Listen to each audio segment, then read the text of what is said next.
నమస్తే మాస్టర్స్. మనము the game of life and how to play it ఈ book చదువుకుంటున్నాము. రాసిన వారు ఫ్లోరెన్స్ స్కోవెల్ షెన్. మనము ఆడియో ఫైల్ 9కి కంటిన్యూ చేసుకుంటున్నాము. మాస్టర్స్ ఎనర్జీస్తో, ఆథర్ ఎనర్జీస్తో, గ్రూప్ ఎనర్జీస్తో కనెక్ట్ అవుతూ చదువుకుందాము. Money is God in manifestation, as freedom from want and limitation, but it must be always kept in circulation and put to right issues. Hoarding and saving react with grim vengeance. This does not mean that man should not have houses and lots, stocks and bonds, for the barns of the righteous man shall be full. It means man should not hoard even the principal if an occasion arises when money is necessary. In letting it go out fearlessly and cheerfully, he opens the way for more to come in. For God is man's unfailing and inexhaustible supply. This is the spiritual attitude towards money, and the great bank of the universal never fails. We see an example of hoarding in the film production of Greed. The woman won $5,000 in a lottery, but would not spend it. She hoarded and saved, let her husband suffer and starve, and eventually she scrubbed floors for a living. She loved the money itself and put it above everything. And one night she was murdered and the money taken from her. This is an example of where love of money is the root of all evil. Money in itself is good and beneficial, but used for destructive purposes, hoarded and saved, or considered more important than love, brings disease and disaster, and the loss of the money itself. Follow the path of love, and all things are added, for God is love and God is supply. Follow the path of selfishness and greed, and the supply vanishes, or man is separated from it. For example, I knew the case of a very rich woman who hoarded her income. She rarely gave anything away, but bought and bought things for herself. She was very fond of necklaces, and a friend once asked her how many she possessed. She replied, 67. She bought them and put them away, carefully wrapped in tissue paper. Had she used the necklaces, it would have been quite legitimate, but she was violating the law of use. Her closets were filled with clothes she never wore and jewels which never saw the light. The woman's arms were gradually becoming paralyzed from holding on to things, and eventually she was considered incapable of looking after her affairs, and her wealth was handed over to others to manage. So, man, in ignorance of the law, brings about his own destruction. All diseases, all unhappiness come from the violation of the law of love. Man's boomerangs of hate, resentment, and criticism come back laden with sickness and sorrow. Love seems almost a lost art, but the man with the knowledge of spiritual law knows it must be regained, for without it, he has become as sounding brass and tinkling cymbals. Over to you, madam.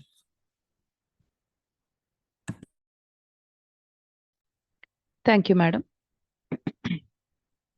ఇంకా ఈ ప్రేమ అనే chapter లో ఇంకా ఏమి Francis గారు మాట్లాడారో మనం చూద్దాము. ఇప్పుడు డబ్బు గురించి మాట్లాడుతున్నారు. డబ్బు అన్నది ఆమె ఏమంటారంటే భగవంతుడే మనం మేనిఫెస్ట్ చేసుకుంటే వచ్చేదే, అంటే మనం మేనిఫెస్ట్ చేసుకున్నప్పుడు వచ్చిన భగవంతుడే డబ్బు. అంటే ఇప్పుడు మనం ఎలాగ డబ్బుని లక్ష్మీదేవితో చూస్తామో ఆమె కూడా అదే అంటున్నారు. అది అది భగవంతుడు అని. ఎలాగా దేనికోసం భగవంతుడు? అది మనకి ఏదైనా లిమిటేషన్ ఉందా, మనకి ఏదైనా కావాలన్నా అదే కదా ఫ్రీడమ్ ఇస్తుంది కదా. బట్ అలాగే అది ఎప్పుడు కూడా సర్క్యులేషన్ లో ఉండాలి. మనం కూడా అదే అంటాం కదా, లక్ష్మిని ఎప్పుడు పెట్టకూడదు ఒక చోట, అది సర్క్యులేషన్ లో ఉండాలి. అది కూడా సర్క్యులేషన్ లో ఎలాంటి వాటికి మంచి వాటికి ఉపయోగించాలి, మంచి రైట్ గా యూజ్ చేయాలి దాన్ని. కానీ దాన్ని కనుక మనం కూడబెట్టేసుకుని విపరీతంగా సేవ్ చేస్తే అది కూడా వెనక్కి మనకి ఆ, అంటే ఆ ఆ మనం కూడబెట్టిన దాన్ని అంతలాగా ఎవరికి ఇవ్వకుండా దాచేసుకున్న దాన్ని కూడా అది కూడా మన మీద పగ సాధిస్తుంది. ఎలాగంట ఓ ఎలాగంటే అంటే ఈమె అనేది ఏంటంటే మనం అన్ని సేవ్ చేసుకుని కూడబెట్టుకోకూడదు, అంటే డబ్బులు ఉన్న వాళ్ళ దగ్గర స్టాక్స్ మళ్ళీ ఇల్లులు అలా కొని పెట్టుకోకూడదు అని ఆవిడ ఉద్దేశం కాదు. అంటే ఎలాగో డబ్బులు ఉన్న వాళ్ళ దగ్గర అవన్నీ బాగానే ఉంటాయి, కానీ ప్రిన్సిపల్ అమౌంట్ ని మనం అలాగ ఉంచేసుకోకూడదు. ఎప్పుడు ఖర్చు పెట్టాల్సిన అవసరం వస్తే డబ్బులు ఖర్చు పెట్టాలి. అది కూడా ఎలా ఖర్చు పెట్టాలి? భయం లేకుండా, అలాగే ఆనందంగా. ఎందుకు నువ్వు ఖర్చు పెడితే మళ్ళా నీకు వెనక్కి వస్తుంది అని ఏమంటారనమాట. ఎందుకంటే గాడ్ దగ్గర, దేవుడి దగ్గర అదే ఆ సప్లై అనంతంగా ఉంటుంది. సో దాని గురించి భయపడాల్సిన అవసరం లేదు. అలాంటి attitude తో ఉంటే యూనివర్సల్ బ్యాంక్ నుంచి మనకు వచ్చేది వస్తుంది. దీనికి ఒక ఎగ్జాంపుల్ చెప్తారు. ఒక ఆవిడకి $5,000 లాటరీలో వచ్చింది. కానీ ఆమె స్వతహాగా డబ్బులున్నది కాదు కాబట్టి అది అస్సలు ఆమె స్పెండ్ చేయదు. అది ఎలాగా దాన్ని గించి సేవ్ చేస్తూ ఉంటుంది. వాళ్ళ ఆయనకి ఆమ్, ఆమ్, ఆవిడ సరిగ్గా తిండి కూడా పెట్టదన్నమాట. ఎందుకంటే సేవ్ చేయాలని అదంతా. ఆమ్, ఆ ఆ తర్వాత ఆవిడ కూడా ఎలాంటి పని చేస్తూ ఉంటుంది, ఎవరో ఇంట్లో క్లీన్ చేసుకుంటూ ఉంటుంది, క్లీనర్ కింద పని చేస్తూ ఉంటుంది. ఎందుకంటే ఆమెకి డబ్బు మీద అంత మోహం. సో అదే అన్నిటికన్నా పైన పెడుతుంది. సో ఒక రోజు ఏమవుతుందంటే ఆమె ఆ డబ్బు వాళ్ళ గురించి ఆమెను మర్డర్ చేసేసి ఆ డబ్బు అంతా ఆమె దగ్గర నుంచి ఎవరో దొంగలు ఎత్తుకుపోతారు. అంటే ఇక్కడ ఏమైందంటే ఆ డబ్బు మీద ఉన్న మోహమే ఆవిడకి అన్ని అనర్థాలకి కారణమైంది. సో డబ్బు అన్నది దాని పరంగా అది మంచిదే, కానీ అది చెత్త విశేషాలు, చాలా చెడు జరిగే విశేషాల్లో కూడా ఉపయోగపడుతుంది. ఎప్పుడు మనం ఇలాగా దాన్ని కంప్లీట్ గా సేవ్ చేసుకుని విపరీతంగా దాన్ని ప్రేమిస్తే దాని వల్ల మనకి జబ్బు, చాలా అనర్థాలు, తర్వాత మొత్తం మనీ కూడా పోయే ఛాన్సెస్ ఉంటాయి అని ఎగ్జాంపుల్ ద్వారా చెప్తారనమాట. అలాగే భగవంతుడి ఆ ఆ, మనము భగవంతుడి మార్గం అంటే ప్రేమ మార్గం కనుక ఫాలో అయితే భగవంతుడే సప్లై చేస్తాడు. కానీ సెల్ఫిష్నెస్, దురాశ ఇవన్నీ ఫాలో అయితే ఆ సప్లై పోయి ఆ మనిషి అన్నవాడు దాని నుంచి తొలగించబడతాడు, అంటే డబ్బు నుంచి తొలగివేయబడతాడు అనమాట. ఇంకొక ఎగ్జాంపుల్ ఏంటంటే ఒక ఆవిడకి చాలా డబ్బులున్న ఆవిడకి మొత్తం ఆవిడ డబ్బంతా సేవ్ చేసుకుంటుంది. ఇలాగే ఆవిడకి కూడా డబ్బు అంటే చాలా మోహం, ఎప్పుడు ఏది ఇవ్వలేదు. సో ఎప్పుడు కానీ ఆవిడ చాలా వస్తువులు తన గురించి కొనుక్కునేది అనమాట. ఆవిడకి నెక్లెస్లు అంటే చాలా ఇష్టం. సో అందుకు చాలా నెక్లెస్లు కొనేది. ఒకసారి ఒక ఫ్రెండ్ అడుగుతుంది అసలు నీకు ఎన్ని ఉన్నాయని. 67 ఉన్నాయని చెప్తుంది. అయితే అవన్నీ పెట్టేసి లాకర్లో పెట్టేసుకుంటుంది, చాలా చక్కగా టిష్యూ పేపర్లో ర్యాప్ చేసుకుని.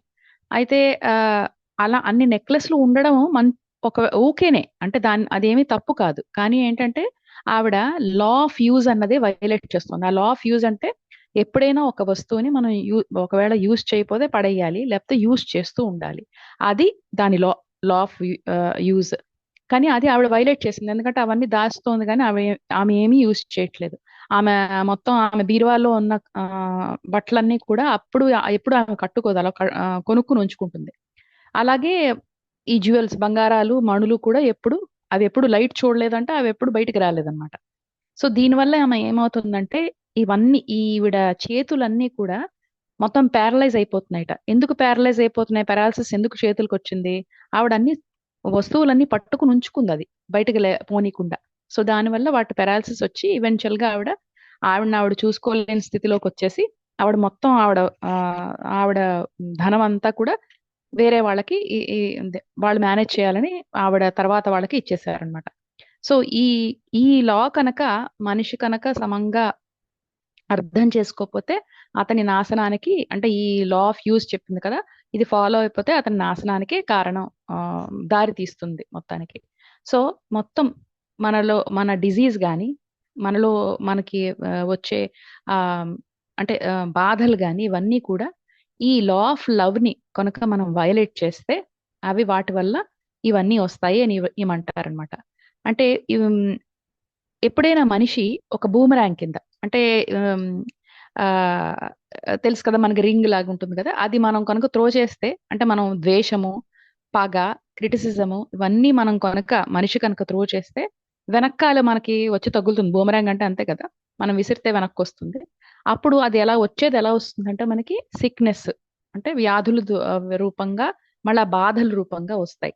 సో మనం ఇవన్నీ బయటకి ఇస్తే, క్రిటిసైజ్ చేసి ఎవరినైనా ఆ, ఎవరి మీదైనా పగ పెట్టుకుని, మళ్ళీ ఎవరి మీదైనా ద్వేషం పెట్టుకుంటే మనకి వెనక్కి వచ్చి తగిలేది ఏంటంటే వ్యాధులు, మళ్ళీ చాలా విపరీతమైన బాధ. సో లవ్ అన్నది ఆ అది చాలా ఈజీ, కానీ ఇప్పుడు ఏంటంటే మనుషులు ఈ స్పిరిచువల్ లో మర్చిపోయి దాన్ని యూజ్ చేయట్లేదు. సో దాన్ని కనుక ఆ, అంటే బయటకు ఊరికే చెప్తున్నారు. ఎలా చెప్తున్నారు? ఏదో మాటలు మాట్లాడాలని కదా అని మాట్లాడుతున్నారు, కానీ నిజంగా ఫీల్ అవ్వట్లేదు. ఒక స్టూడెంట్ ఈమె దగ్గరికి మళ్ళీ వస్తుంది, ఇంకొక కేసు. ఆ తర్వాత ఎప్పుడు ఏంటంటే ఆమెకి విపరీతమైన పగ ఉంటుంది ఒక ఆవిడ మీద. సో దాన్ని నాకు ఈ కాన్షియస్నెస్ నుంచి తీసేసుకోవాలి. ఎందుకంటే నేను ఆవిడ మీద విపరీతంగా పగ, అంటే పగ అని కాదు, రిసెంట్మెంట్, అంటే ఆవిడ నచ్చట్లేదు. ఎందుకు ఆమ్, ఆమ్, హా, ఎందుకు విపరీతంగా ఆమె మీద కోపం పెంచుకుంది. కానీ ఆ ఈమె దగ్గరికి రావడం మొదలెట్టిన తర్వాత, ఆ, ఈమె చెప్పిన మాటలు విన్న తర్వాత కొంచెం కొంచెం ఆవిడ ఆ సంయమ సంయమనం తెచ్చుకుంది, పాయిజ్డ్ అయింది అనమాట. అప్పుడు మొత్తం ఆవిడలో ఉన్న ద్వేషం అంతా పోయింది, కోపం అంతా పోయింది. సో ఒక రోజు లోపలికి వచ్చి చెప్తుంది అనమాట, మీకు అర్థం కావట్లేదు ఆ, నేను ఎలా ఫీల్ అవుతున్నానో. ఎందుకంటే ఆ ఆవిడ నన్ను ఏదో అంది, కానీ నాకు కోపం తెచ్చుకోకుండా వెంటనే నేను ప్రే చాలా లవ్వింగ్ గా మారిపోయాను. మారిపోయి చాలా దయతో ఉన్నాను లోపల. అప్పుడు వెంటనే ఆవిడ నాకు అపాలజైజ్ చేసి అప్పటి నుంచి నన్ను చాలా ప్రేమగా చూసుకుంటుంది అని చెప్తుందన్నమాట. Over to you madam. Thank you, ma'am. For example, I had a student who came to me month after month to clean her consciousness of resentment. After a while, she arrived at the point where she resented only one woman. But that one woman kept her busy. Little by little, she became poised and harmonious, and one day, all resentment was wiped out. She came in radiant and exclaimed, "You can't understand how I feel." The woman said something to me, and instead of being furious, I was loving and kind. And she apologized and was perfectly lovely to me. No one can understand the marvelous lightness I feel within. Love and goodwill are invaluable in business. For example, a woman came to me complaining of her employer. She said she was cold and critical and knew she did not want her in the position. Well, I replied, "Salute the divinity in the woman and send her love." She said, "I can't. She is a marble woman."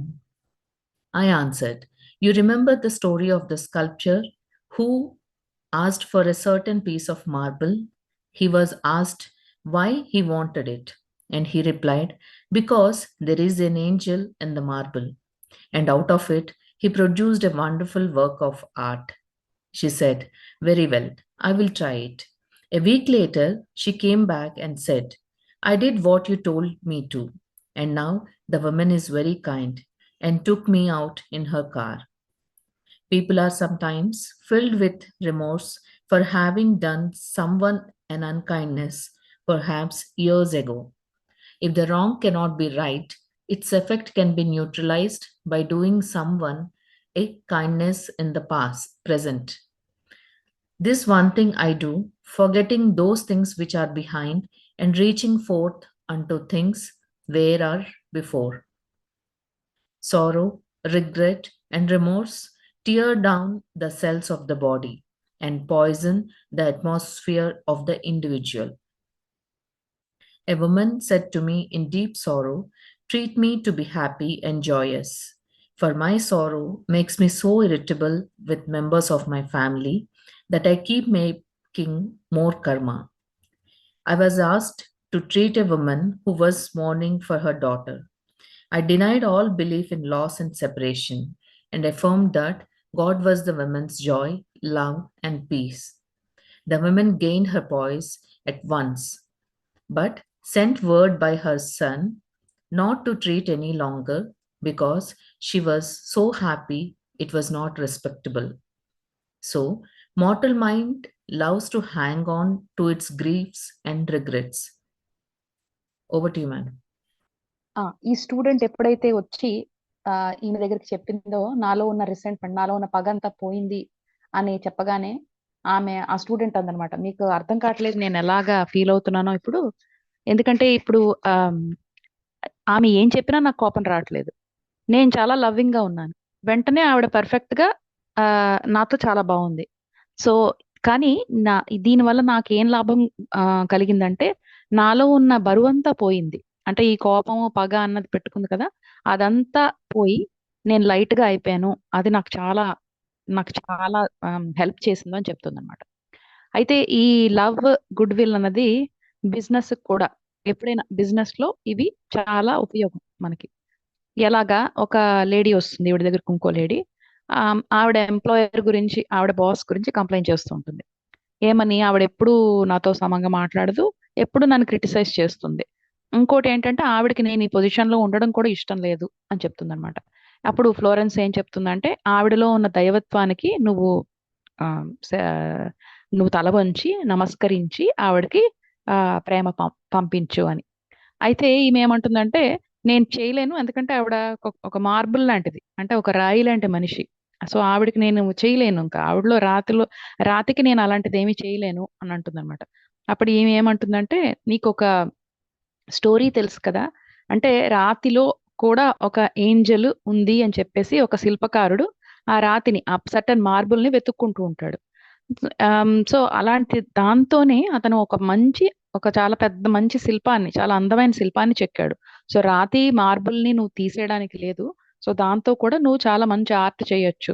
So అందుకు నువ్వు అలా వదిలేయకుండా నువ్వు నేను చెప్పిన technique affirmation try చేయమంటే ఆవిడ అలా try చేస్తుంది. చేసి ఒక వారం తర్వాత వచ్చి ఏమంటుందంటే, నేను మీరు చెప్పినట్టు చేశాను, ఇప్పుడు ఆవిడ నాతో చాలా దయగా ఉంటుంది, నన్ను బయటికి ఆవిడ కారులో కూడా తీసుకెళ్ళింది అని చెప్తుందన్నమాట.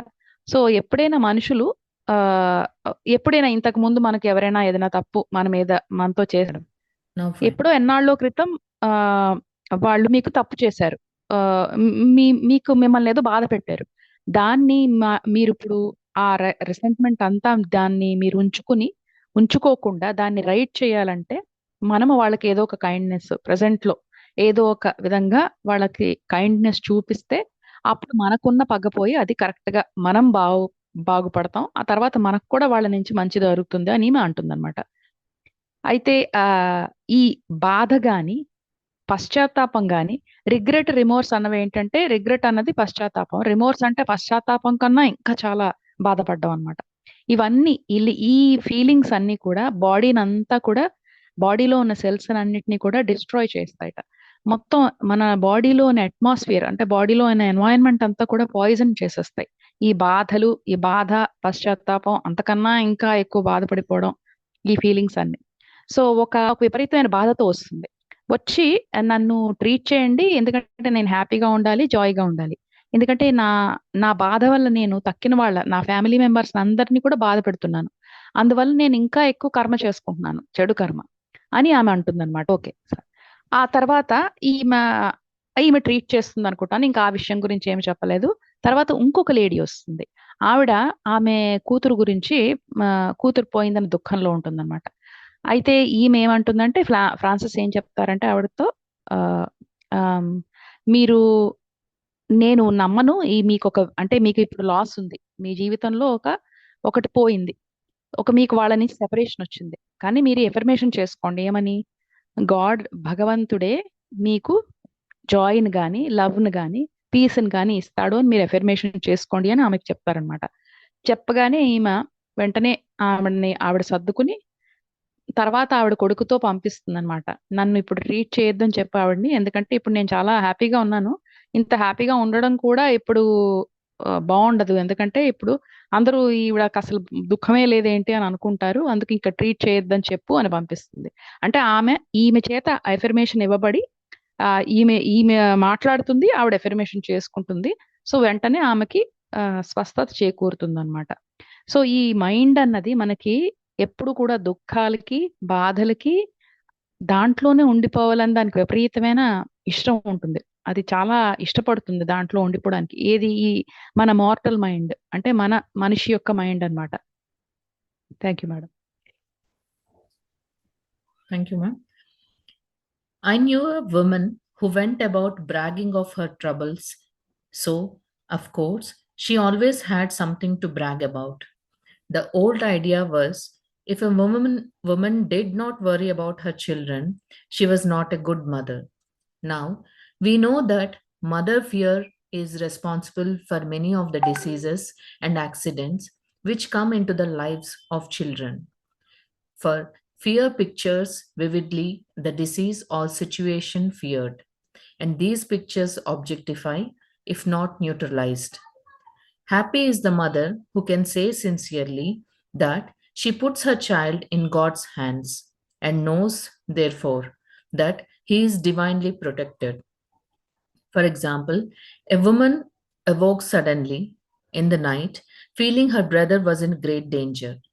Instead of giving in to her fears, she commenced making statements of truth, saying, man is a perfect idea in divine mind and is always in his right place. Therefore, my brother is in his right place and is divinely protected. The next day, she found that her brother had been in close proximity to an explosion in a mine, but had miraculously escaped. So, man is his brother's keeper, and every man should know that the thing he loves dwells in the secret place of the Most High and abides under the shadow of the Almighty. There shall no evil befall thee, neither shall any plague come nigh thy dwelling. Perfect love casteth out fear. He that feareth is not made perfect in love, and love is the fulfilling of the law. Over to you, madam.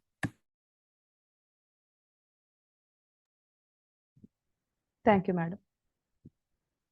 అయితే ఈమె ఇంకొక lady గురించి చెప్తారు. ఆమెకి అలవాటు ఏంటంటే ఆమెకున్న problems, troubles అన్నిటి గురించి గొప్పగా చెప్పుకోవడం అనమాట. నాకు ఇది ఉన్నాయి, నాకు అది ఉంది. అంటే ఎప్పుడు ఏదో ఒక గురించి గొప్పగా చెప్పుకోవాలని ఆవిడ అలవాటుతో కొద్దీ ఆవిడ ట్రబుల్స్ గురించి కూడా చెప్తోంది. అంటే ఇదివరకు రోజుల్లో పాత ఐడియా ఏంటంటే ఒకవేళ ఒక మదర్ గనక తన పిల్లల గురించి వర్రీ అవ్వకుండా ఉంటే ఆమె మంచి మదర్ కాదు. అంటే వాళ్ళ గురించి వాళ్ళకి ఎప్పుడు వర్రీ అవుతూ ఉండాలన్నమాట. అంటే చెప్పుకుంటూ ఉండాలి అవతల వాళ్ళకి నేను ఇలా వర్రీ అవుతున్నానని. కానీ ఏంటంటే ఈ మదర్ ఫియర్ అన్నది అంటే అమ్మకున్న ఈ భయం అన్నది అది చాలా జబ్బులకి, యాక్సిడెంట్స్ కి అంటే వాళ్ళ చిల్డ్రన్ వాళ్ళ లైఫ్ లోకి వచ్చే వాటన్నిటికీ కూడా ఈ మదర్ ఫియరే ఈ అమ్మ యొక్క భయమే రెస్పాన్సిబుల్ అని ఈమె అంటున్నారు అనమాట. ఎందుకంటే మనము భయపడినప్పుడు ఆ సిచ్యువేషన్ గురించి కానీ ఒక పర్టికులర్ వ్యాధి గురించి కానీ వస్తుంది అని భయం పడినప్పుడు ఆ పిక్చర్స్ అను మన బ్రెయిన్ లో ఆబ్జెక్టిఫై చేసేస్తాయి. అంటే ఈమె అన్నారు కదా మొదటి నుంచి కూడా సబ్ కాన్షియస్ లో ఏ ఇమేజెస్ అయితే ఇంప్రింట్ అయి ఉంటాయో అవి మనకి బయటకి వచ్చి మేనిఫెస్ట్ అయ్యేది ఛాన్సెస్ ఉంటాయి అని. సో మనము అలాంటి పిక్చర్స్ కనుక ఆబ్జెక్టిఫై చేసుకుంటే దాన్ని మనం న్యూట్రలైజ్ చేసుకోకపోతే అంటే ఒకవేళ పిక్చర్స్ వచ్చినా కూడా ఆమె ఏమంటున్నారంటే న్యూట్రలైజ్ చేసుకోండి అంటున్నారు అనమాట. అంటే దాన్ని వెంటనే దానికి యాంటీడోట్ అంటే ఇప్పుడు పాయిజన్ కి మనం ఎలాగ ఇస్తాం అవతల దానికి యాంటీ పాయిజన్ అలా చేసుకోండి అని. సో న్యూట్రలైజ్ చేసుకోకపోతే మనం భయపడిన సిచ్యువేషన్ వస్తుంది అని అంటున్నారు అనమాట. సో ఒక అంటే దీనికి ఇంకొక విధంగా ఏం చెప్తున్నారంటే మీరు అలా భయపడే బదులు ఈ అమ్మ తల్లి ఏమో తన పిల్లల్ని భగవంతుని చేతుల్లో పెట్టి వాళ్ళ ప్రొటెక్షన్ లో అతని ప్రొటెక్షన్ లో వాళ్ళు ఉన్నారని ఆ తర్వాత డివైన్ గా ప్రొటెక్షన్ వాళ్ళకి లభించిందని ఎప్పుడైతే మనం వాళ్ళు సిన్సియర్ గా చేసుకుంటుందో అది మనం భయపడిన దానికన్నా ఆఫ్ కోర్స్ చాలా అది నిజమైన ప్రొటెక్షన్ ఇస్తుందని. అయితే ఒక ఎగ్జాంపుల్ ఏం చెప్తారంటే ఒక ఈవిడ శిష్యులు ఎవరో ఒక ఆవిడ సడన్ గా నిద్రలోంచి భయపడి లేస్తుంది అనమాట. ఎందుకంటే ఆమెకి కళ ఏమొస్తుందంటే వాళ్ళ బ్రదర్ చాలా డేంజర్ లో ఉన్నాడని. అయితే వెంటనే భయపడిపోకుండా ఏదో జరిగిందని ఆమె ఈ స్టేట్మెంట్స్ ఆఫ్ ట్రూత్ అంటే ఎఫర్మేషన్స్ చేయడం మొదలెట్టింది. ఏమని? భగవంతుని మైండ్లో ఉన్న పర్ఫెక్ట్ ఐడియాయే మనిషి. ఎప్పుడూ కూడా అతను మంచి రైట్ ప్లేస్లోనే ఉంటాడు. అందుకు నా బ్రదర్ కూడా అతని కరెక్ట్ ప్లేస్లో ఉండి అతను డివైన్గా ప్రొటెక్ట్ చేయబడతాడు అని ఆమె ఈ స్టేట్మెంట్స్ చేసుకోవడం మొదలెట్టింది, ఎఫర్మేషన్. ఆ తర్వాత మొన్నాడు ఆమెకి ఏం తెలుస్తుందంటే నిజంగానే ఆమె బ్రదరు ఒక అంటే మైన్ ఎక్స్ప్లోజన్ అంటే మైన్ ఎక్స్ప్లోడ్ అయ్యే ప్లేస్లో దగ్గరగా ఉన్నాడని, కానీ మిరాక్యులస్గా అతను దాని నుంచి తప్పించుకున్నాడని ఆమెకి తెలుస్తుంది అనమాట. అంటే భగవంతుడు ఈ ఎవరికైతే భగవంతుడు అంటే ఇతని బ్రదర్ యొక్క కీపర్ ఎవరు? భగవంతుడు. సో అతని దృష్టిలో ఉన్నట్టు ఈవిడ క్రియేట్ చేసుకుని ఈవిడ ఎఫర్మేషన్ చేసుకోగానే అక్కడ అతనికి ఏం జరగాలో అతనికి అది కరెక్ట్ గా జరిగిందనమాట.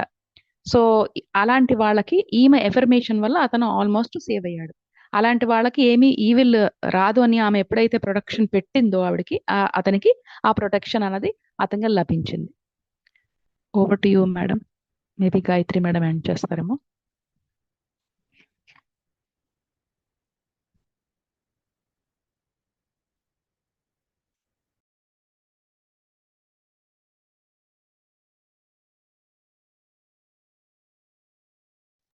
నమస్తే మాస్టర్స్.